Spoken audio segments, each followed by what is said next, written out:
termed as inflorescence. அப்போ inflorescence ன்றது சிம்பிளா எப்படி வந்து flowers arrange ஆயிருக்குன்றதை சொல்றது. So depending on whether the apex get developed into a flower or continues to grow, two major types of inflorescence are defined. என்னென்ன? Racemose, another one is cymose.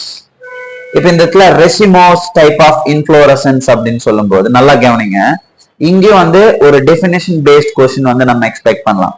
இப்போ ரெசிமோஸ்ன்றதுக்குன்னு சில characterisation என்னன்னு பாருங்க. The inflorescence of the main axis continues to grow.